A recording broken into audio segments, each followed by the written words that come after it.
तो दोस्तों, एक और नया दिन और मैं बलजीत परमार हाजिर हूँ एक नई कहानी, एक नया किस्सा लेकर। आज एक नई सीरीज शुरू करते हैं जिसका नाम है मुंबई से कराची तक। दोनों शहरों के अंडरवर्ल्ड कैसे विकसित हुआ और दोनों शहरों की कहानी बिल्कुल एक जैसी। 1960 के करीब मुंबई में अंडरवर्ल्ड शुरू होता है और उसी समय कराची में भी अंडरवर्ल्ड की शुरुआत होती, और बिल्कुल उसी तरह जिस तरह मुंबई में हुई थी। उसी किस्म के नाम, उसी किस्म के गैंग। और ये बिल्कुल नहीं कहा जा सकता कि मुंबई का अंडरवर्ल्ड कराची से कुछ ले रहा था या कराची का अंडरवर्ल्ड मुंबई से कुछ ले रहा था। आने वाले दिनों में दुनिया भर के और माफियाज की बात भी करेंगे। बहुत कुछ पढ़ लिख रहे हैं, बहुत कुछ सीख रहे हैं। बहुत सारी इन्फॉर्मेशन पाकिस्तान से, लाहौर से, कराची से, दूसरे शहरों से आ रही है। कई दिन लगते हैं उन सबको पढ़ना, याद करना और फिर उनको कंपेयर करना। कंपैरिजन ज़िंदगी में सबसे मुश्किल काम होता, लेकिन कहीं ना कहीं जब आपको थोड़ी बहुत जानकारी होती है तो तार से तार मिलने शुरू हो जाते। मुंबई के अंडरवर्ल्ड के तकरीबन सारे किस्से हमने आपको सुनाए, पुराने समय। नए समय के काफ़ी अभी बाकी हैं, उन पे काम जारी। आपको हमने किस्सा सुनाया था शशि रासम का, जिसके गैंग का नाम था कोबरा गैंग, जो 1960 के करीब उसने शुरू किया था और अपने ज़माने का वो सबसे खतरनाक गैंगस्टर था। अकेला घूमता था, कोई उसका साथी नहीं था। उसकी बड़े बड़े सिनेमा घरों में टिकटें ब्लैक करने का काम था और एक सिनेमा में तो उसकी इतनी चलती थी कि शो शुरू होने के पहले उसकी अपनी एक छोटी सी रील चलती थी, शशि रासम की रील। वो किस्सा हमने आपको सुनाया। अनफॉर्चुनेटली वो रील कहीं से मिली नहीं, नहीं तो आपको दिखा देते। शशि रासम के गैंग का नाम था कोबरा गैंग। उसके बाद मुंबई में गैंग बने, गोल्डन गैंग, डायमंड गैंग, ये वो इस किस्म के सारे। बिल्कुल उसी तरह कराची के अंडरवर्ल्ड का सबसे पहला गैंग जो 1960 में बना, वो भी शशि रासम की तरह अकेले आदमी का गैंग था जिसका नाम था काला नाग, और उस शख्स का नाम था नबी बख्श। शशि रासम, नबी बख्श। अब कराची और मुंबई का अगर आप कंपैरिजन करें तो ये दोनों सगे भाई लगते हैं या बहनें लगती। उसी तरह मैसिव आबादी। आज के दिन में कराची की आबादी भी 2 करोड़ से ज़्यादा है, मुंबई की आबादी भी 2 करोड़ से ज़्यादा। उसी तरह कराची के सबर्ब हैं, उसी तरह मुंबई के हैं। उसी तरह कराची में पॉश एरिया है, क्लिफ्टन डिफेंस हाउसिंग सोसाइटी, ये वो। और उसी तरह मुंबई में बड़े पॉश एरिया हैं। उसी तरह झोपड़पट्टियाँ कराची में हैं, मुंबई में। उसी तरह बहुत बड़ा रेफ्यूजीज़ का तबका मुंबई में रहता है और एक बड़ा रेफ्यूजीज़ का तबका कराची में रहता। अब कराची जो है पुराने ज़माने से सिंध हैदराबाद रियासत की राजधानी हुआ करता। मेजॉरिटी लोग वहाँ के सिंधी थे, हिंदू और मुसलमान दोनों। और जब पाकिस्तान हिंदुस्तान का बंटवारा होता है तो हिंदू सिंधी बहुत सारे, बड़ी मेजॉरिटी में कराची छोड़ के भारत आ जाते हैं और अलग-अलग शहरों में बस जाते हैं। सबसे बड़ी गिनती मुंबई में, साइन कोलीवाड़ा, उसके बाद उल्हासनगर आगे और बहुत सारे एरिया, सांता क्रूज, ये बहुत सारे एरिया सिंधी की आबादी बहुत ज़्यादा बढ़ी। उसी तरह हिंदुस्तान से उजड़ के गए हुए मुसलमान, जिन्होंने पाकिस्तान को अपना सपना माना, सब कुछ छोड़ के चले गए, लेकिन आज तक उनको कराची में भारतीय रिफ्यूजी कहा जाता, बराबर का दर्जा नहीं दिया जाता। ये एक माइग्रेशन की जो समस्या होती है, कराची में आधी जनसंख्या माइग्रेंट्स की है, जिनकी संस्थान MQM आज भी लड़ाई लड़ रही। उसी तरह बहुत सारे बड़ा सिटी है, फाइनेंशियल कैपिटल है पाकिस्तान की, कराची स्टॉक एक्सचेंज उसी तरह पाकिस्तान की इकॉनमी को कंट्रोल करता है जिस तरह हमारा मुंबई का स्टॉक एक्सचेंज करता है। बड़े बड़े बिजनेस हाउसेज सब कराची से ऑपरेट करते हैं। बड़े कॉरपोरेट वर्ल्ड के दफ्तर, अमला फैला सब कराची में है, उसी तरह जैसे मुंबई में। तो ये काफ़ी सारी सिमिलैरिटीज़ कहो तो बिल्कुल एक जैसी हैं, सिमिलरिटी नहीं, ये एक ही हैं दोनों। हाई राज अपार्टमेंट, बड़े बड़े टावर, 50-50, 100-100 करोड़ के फ्लैट, वो मुंबई में भी हैं और कराची में भी। तो ये धन दौलत का इतना बड़ा फर्क कहीं ना कहीं क्राइम को जन्म देता है, वो हमने मुंबई में भी देखा और कराची में वहाँ के लोग देख रहे हैं। तो जैसे 1960 में शशीर आजम का कोबरा गैंग, जिसको काला नाग कहा जाता, वो नाग था, खाली कोबरा नाग, लेकिन और शशीर आजम ने तो अपने दोनों बाजू पे नाग का टैटू करवाया हुआ था, और शायद छाती पे भी करवाया हुआ था, लोग बताते। तो इस तरह से उसके जितने छोटे मोटे कारंदे थे, सब ने कोबरा का, सांप का, नाग का टैटू करवाया होता। उसी तरह पहला डॉन कराची का 60 के दशक में, 1960 के करीब बनता, वो नबी बख्श और काला नाग, वो बन बहुत गरीब आदमी, बहुत गरीब, खाने के बांधे थे, और वो आदमी अपनी ज़िंदगी बसर करने के लिए जेब काटना शुरू करता है, पिक पॉकेटियर बन जाता, और आहिस्ता आहिस्ता जेब काटने वालों का गैंग बना लेता। और उसके साथ साथ वो जो सिनेमा टिकट होती है उनकी ब्लैक शुरू करता है, बिल्कुल उसी तरह जैसे मुंबई में शशीर आजम किया करता था उसी ज़माने। लेकिन उस समय पाकिस्तान में इतनी पाकिस्तानी फिल्में नहीं बनती थी, वहाँ पे रिवाज था वेस्टर्न फिल्म्स का, हॉलीवुड की फिल्में ज़्यादा लगती थी कराची, उनका क्रेज़ ज़्यादा था।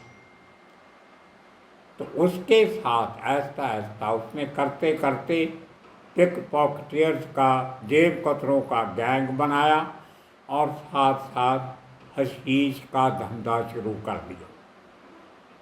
बिल्कुल उसी तरह जैसे हमारे नागपाड़ा डोंगरी एरिया में 1960 के करीब करीम लाला के पठान गैंग ने अफीम बेचनी शुरू की थी, क्योंकि पठान खुद खाते थे और आगे बेच भी देते थे। ये काम शुरू हो गया।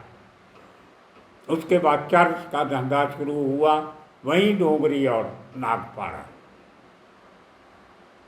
और करते करते ये वन मैन शो जो था, नबी बख्श और काला नाग वन, ये बहुत पावरफुल हो जाता, और अपने साथ 2 लड़कों को ट्रेन करता है डाके मारने के लिए। अब जिस आदमी की जेब काटी और ज़्यादा पैसे मिले, तो ये उस आदमी का पीछा करके उसका घर बार का पता कर लेते थे अपने पॉकेट मारों के ग्रोह के, और फिर उनको लूटना डकैती करने के लिए 2 भाई, बलोच भाई खरीदे गए, जिनका नाम था शेरू और दलाल। अब ये शेरू और दलाल ये बहुत खतरनाक बलोच थे, बिल्कुल उस तरह के जैसे मुंबई के अंडरवर्ल्ड में उसी समय, उसके थोड़ा बाद, जैसे कोंकणी मुस्लिम एक तरफ और पठान गैंग एक तरफ, उस किस्म का मामला शुरू हो गया था कराची में। लोकल कराची वाले एक तरफ और बलूचिस्तान के लोग एक तरफ, वो शुरू हो गए। ये शेरू और दलाल ये बिल्कुल उसी किस्म के काम करते थे जिस किस्म के मुंबई में दिलीप अजीज के बेटे हमीद और मजीद करते थे। हट्टे कचड़े तकड़े थे और जहाँ जाते थे वहाँ खून खराबा तो होना ही होना। लेकिन एक दिन ऐसा आता है जब वो अपने बॉस से भी ज़्यादा पावरफुल हो जाते, अपने पर फैलाने के लिए अपने बॉस के ही पर काट दिए। और एक दिन जब कहा जाता है कि काला नाग एक पुलिस मुकाबले में मारा जाता है तो ये दोनों भाई अपना गैंग बना चुके हो। अब ये दोनों भाई कौन है थोड़ा आने वाले दिनों में जो आगे बताया गया। शेरू और दलाल, मजीद और हमीद बॉम्बे के अंडरवर्ल्ड जैसे खतरनाक डेयर डेवल सगे भाई बलोच। अब दिलीप अजीज और उसके बेटे हमीद और मजीद ये बेसिकली कोंकणी हिंदू थे, किसी समय मुस्लिम कन्वर्ट हो गए। तो इनकी जो भाषा थी बोलने चालने की वो कोंकणी थी और दाऊद गैंग की भाषा भी कोंकणी थी। दाऊद भी कोंकण का रहने वाला, खेड़ का। तो इनकी आपस में ज़्यादा बनती थी और पठानों से दुश्मनी हो गई। बाद में तो काफ़ी सारे पठान दाऊद के साथ मिल गए, लेकिन उस समय में एक ही पठान था जो दाऊद के साथ खड़ा रहा, वो था खालिद पहलवान। वो मध्य प्रदेश का रहने वाला था। खैर, तो काला नाग नबी बख्श के मरने के बाद एक दूसरा काला नाग पैदा हो जाता है, काला नाग 2। उसको लगा कि काला नाग का गैंग का नाम चल रहा है कराची में, और वहाँ पे भी दो एरिया बड़े मशहूर थे उस समय। जैसे मुंबई में दो एरिया मशहूर, एक लियारी कराची का और दूसरा गोलीमार, जैसे मुंबई में डोंगरी और नागपाड़ा, इस तरह। तो इन सब का निशाना ये था कि लियारी और गोलीमार एरिया में कब्जा किया जाए। वो बड़ी लंबी चौड़ी कहानी है, उसमें जाने की ज़रूरत नहीं। हम तो पुरानी जो similarities between Bombay and Karachi underworld उनकी बात कर रहे हैं। बिल्कुल उसी किस्म के किरदार हैं सब, उसी किस्म के करैक्टर्स हैं। तो काला नाग 2 पैदा हो जाता है जिसका नाम था फजलू। अब फजलू को अगर अपना दबदबा बनाना है तो उसको ये दोनों भाइयों से हाथ मिलाना पड़ता। अब इनका आपस में मेल मिलाप भी होता है, बाद में दुश्मनी भी हो जाती। तो फजलू ने पहले काला नाग 1 जो था उसके हशीश और चर्च के धंधे से आगे बढ़कर हीरोइन का धंधा शुरू कर दिया, जो नज़दीक लगते अफगानिस्तान से आता था, पाकिस्तान के बॉर्डर। उसमें पैसा बहुत था और साथ ही साथ उसने अपनी एक बहुत बड़ी आर्मी बनानी शुरू कर दी ताकि ज़्यादा से ज़्यादा एरिया पे उसका कब्जा हो सके। इन सब की बात डिटेल में आहिस्ता आहिस्ता करेंगे, आज खाली इंट्रोडक्शन आपको दे रहे हैं। उसके बाद दलाल, शेरू और दलाल भाइयों में से दलाल का कत्ल हो जाता, मारा जाता। तो दलाल का जो बेटा होता है वो बहुत बड़ा डॉन बनता है, जिसका नाम था रहमान डकैत, क्योंकि ये डाकू थे, दोनों डाके मारते थे। रहमान का बाप डाके मारता था, इसलिए उसका नाम रहमान डकैत पड़ गया। लंबी चौड़ी कहानी। और जब रहमान डकैत के आने के पहले ओरिजिनल बड़ा डॉन, जिसको हम लोग क्रीम लाला कह सकते, उस किस्म का एक डॉन ये बच्चों के बीच में से उभर के खड़ा होता है। उसका नाम था हाजी लालू। और हाजी लालू है वो कराची का ओरिजिनल बड़ा डॉन। हाजी लालू की यहाँ बहुत कहानियाँ, पता नहीं उनमें से कितनी असली हैं, कितनी नकली, कितनी सुनी सुनाई, कितनी हकीकत, कितना अफसाना, लेकिन अजीब, सुनेंगे तो हैरान हो जाते। एक पाकिस्तान के सीनियर पत्रकार है, बहुत सीनियर, मैं नाम भूल रहा हूँ उनका। उन्होंने एक इंटरव्यू में कहा कि बड़ी मुश्किल से उन्होंने हाजी लालू के साथ एक इंटरव्यू फिक्स की, और जहाँ उनको इंटरव्यू के लिए बुलाया गया वो एक आलीशान बंगला या डॉन का घर नहीं था, वो एक कब्रिस्तान था, बहुत बड़ा कब्रिस्तान, कराची के बड़े कब्रिस्तानों में से एक। उनमें काफ़ी सारे गेट थे उस कब्रिस्तान के। और जिस दिन उनको मुलाकात का मौका दिया गया तो ये पत्रकार साहब और इनके साथ एक पुलिस का ऑफिसर था, जिसने ये हाजी लालू के साथ पत्रकार की मुलाकात करवाने का जिम्मा लिया। तो आगे आगे उस कब्रिस्तान में वो पुलिस इंस्पेक्टर बाइक लेके जा रहे हैं अपना, और उनके पीछे पीछे ये पत्रकार अपने बाइक पे जा रहे हैं। और रास्ते में जाते जाते इन्होंने देखा अचानक एक जगह पे आके 50-60, उन्होंने ये बात कही अपने टेलीवाइज इंटरव्यू में, 50-60 कुत्ते अचानक आते हैं और मेरा मोटरसाइकिल घेर लेते। मैं घबरा जाता हूँ और मोटरसाइकिल गिर जाता। आधी रात का समय, अंधेरा, कोई लाइट नहीं, कुछ नहीं, लेकिन इनको बचाने के लिए वो इंस्पेक्टर साहब वापस आते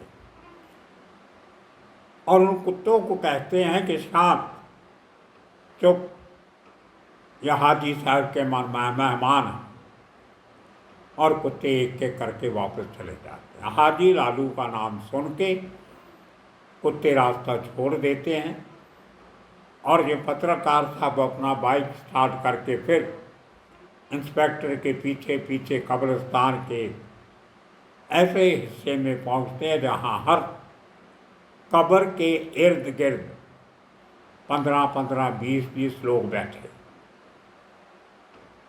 और उनके हाथ में गिलास। उनका कहना है कि वो लगता था कि सब दारू के गिलास, और वो कोई नशा भी कर रहे थे, सिगरेट, चिलम, इस किस्म का, जो हीरोइन होगी या हशीश होगी या चर्च बाग कुछ भी हो। तो इतनी कब्रों के आसपास बैठ के वो लोग अपना खान पान कर रहे, किसी ने इनको रोका नहीं, टोका नहीं, इनकी तरफ देखा नहीं। और पत्रकार साहब का कहना है कि उन्होंने अंदाज़ा लगाया कि जितनी कब्रों के इर्द गिर्द बैठे लोग उन्होंने देखे, उनकी गिनती तकरीबन 2000 से ज़्यादा होगी। कोई, और सबके पास हथियार कंधों पे लटके हुए नजर आ रहे।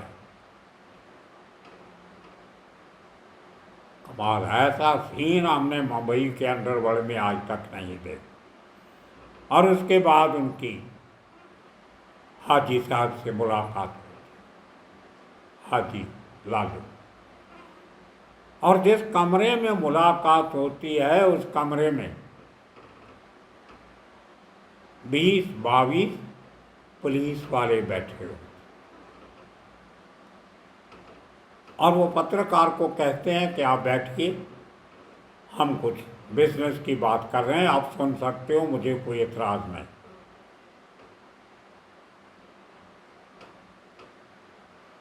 और वो एक एक अफसर पुलिस का अलग अलग पुलिस स्टेशनों से आए थे।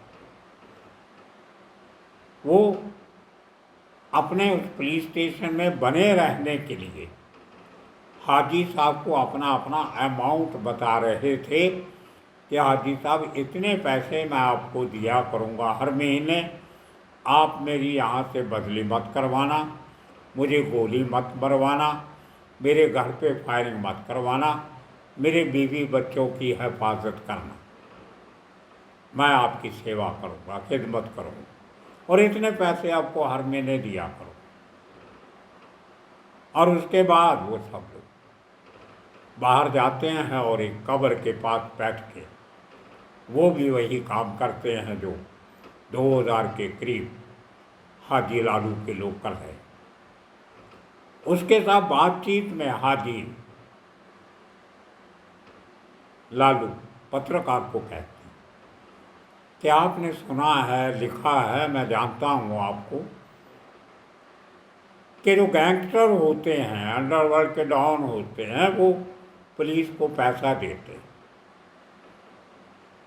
अपनी प्रोटेक्शन के लिए। आज आपने देखा, पैसा मैं नहीं, पुलिस वाले मुझे पैसा देते हैं उनको प्रोटेक्ट करने के लिए। तो दोस्तों, ये किस्सा उन पत्रकार साहब का है जो बड़े नामचीन पत्रकार हैं कराची। जैसे कि मैं पहले कहा, इसमें कितनी अगर झूठ होता तो जितना मैंने स्टडी किया, उस इंटरव्यू के कमेंट पढ़े, सब देखा, किसी ने भी इस वार्तालाप को झूठा करार नहीं दिया। सब अपने कमेंट्स में लोग माने कि हाजी लालू इसी किस्म का किरदार था। तो ये एक कराची का डिफरेंट पहलू है जो मुंबई से थोड़ा हटके इसलिए कि जितना हथियारों का प्रदर्शन उस कब्रिस्तान में था उतना मुंबई के अंडरवर्ल्ड में नहीं हुआ। उसका कारण भी आपको बताएंगे कि इतने हथियार आते कहाँ से थे, पुलिस वाले इनसे डरते क्यों थे, क्यों अपनी रक्षा की भीख मांगते थे, उसके भी कारण हैं। लेकिन वो आने वाले दिनों, आज के दिन के लिए इतना काफ़ी। तो हम आहिस्ता आहिस्ता शुरू करेंगे कराची अंडरवर्ल्ड का इतिहास, जो काला नाग 1, काला नाग 2, उसके बाद हाजी लालू, और बाद में रहमान डकैत ये सब आते रहे। लेकिन जितनी दरिंदगी, वायलेंस कराची के अंडरवर्ल्ड में है, उतनी हमने मुंबई में कभी नहीं देखी। वो एक लियारी एरिया को काबू करने के लिए हज़ारों लोग आज तक मर चुके, हज़ारों लोग बेघर भी हुए, जो वो एरिया छोड़ के चले गए कि हमें नहीं रहना है इस एरिया। क्या खूबी है उस एरिए की, क्यों वही एरिया मुंबई के डोंगरी और नागपाड़ा की तरह इसी तरह अंडरवर्ल्ड का अड्डा बना रहा है, आज भी है, शायद आने वाले वक्त में भी रहे। तो दोस्तों, आने वाले दिनों में इसी किस्म के किस्से कहानियाँ लेके फिर हाजिर होंगे। तब तक के लिए आप सबका बहुत बहुत शुक्रिया, धन्यवाद।